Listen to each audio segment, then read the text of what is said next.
So out of university, I did a Bachelor of Commerce at McGill University, and I decided to go into investment banking. I had been fortunate enough to get a summer position and was rehired by the same bank that I worked for. And at that time, I assumed investment banking was the best platform to maximize my options because I knew I wanted to be in business, but I didn't know a lot about what all of the options were. I just knew I didn't want to be an accountant. And so I went into investment banking.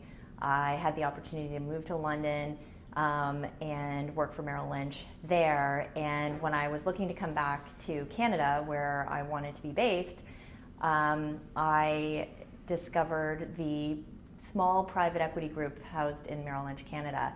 And that was how I got involved in private equity. And after working with them for about 4 years, I became aware of this new but large pension fund that was at the time the earliest iteration of CPP Investment Board, which was really only created in the early 2000s. And so when I discovered that they were looking to build up their private equity team, I decided to make that leap because I had understood what the growth in capital was going to be. It was the opportunity to have a global job, but based in Toronto. And having worked at a private equity fund, I was actually more interested in what our investors were doing rather than what the fund itself was doing. And so I had that insight into this as a potential career path. And it's a really niche-y part of the business that you don't necessarily see unless you're really involved in private equity more broadly. And so I saw this opportunity to get involved in this organization that was going to be very large and be part of it from the ground floor up. And it's been an incredible decision.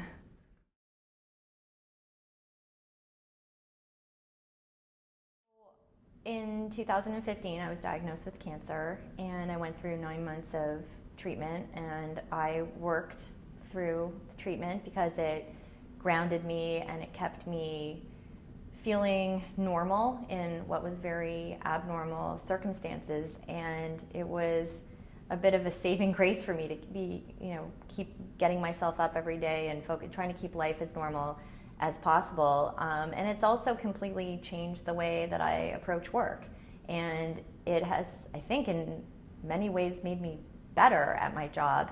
And there's many things that I've changed about my life as a result of going through this. I mean, obviously you have this profound kind of sense of gratitude, and it goes to that most primal level of life and death, and little else enters your mind. But as you are now, as now I'm in my second year of my recovery. This is actually year 2 anniversary of finishing treatment, like this week. So it's a big milestone for me. But when I think about what I've changed, I would say the number one thing is focusing on reducing the stress that I was bringing on myself. And I think everybody has stressful jobs, but how you process that stress, I think, is really critical. And so I have introduced meditation into my life.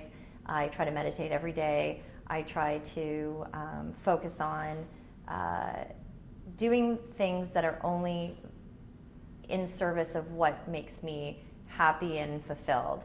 And what that means is I've started saying no to a lot of things. And it's actually amazing to me how more opportunities have opened up to me as a result of saying no more frequently. And I think also saying no to things that were, I felt guilty about, and I felt like, oh, I should go have this coffee with this person I don't know who wants advice on a job.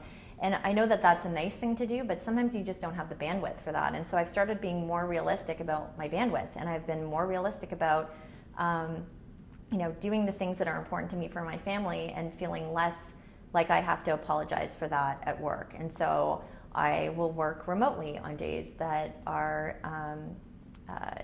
there's some kind of significant event happening for my kids, and I am unapologetic about that. And I'll drop my kids off at school and I'll dial in for that first half of that meeting instead of being there in person. And these are things that you feel like are going to have a monumental impact on your career, and then you realize that they don't, and you just have to self-regulate. And just having that realization, I think, has made me happier at home and at work.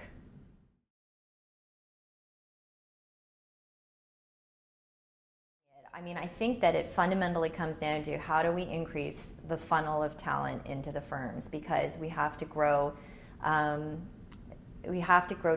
talent from within the firm, and if you're going to be hiring externally, you have to be bringing in people in a way that is respecting their background, and you're bringing in diverse views for a reason. And so the template of the investment banking professional that then went to work for a private equity firm, that leads to a very narrow set of people. And so you have to fundamentally shift your thinking to say, how am I actually going to achieve populating my team with the diverse viewpoints that I need? And that takes changing your perspective about the roles that people have and how you integrate that diverse thought into your team. And it's not going to be just growing the same people through the same teams. And it does require a mind shift and a commitment to that.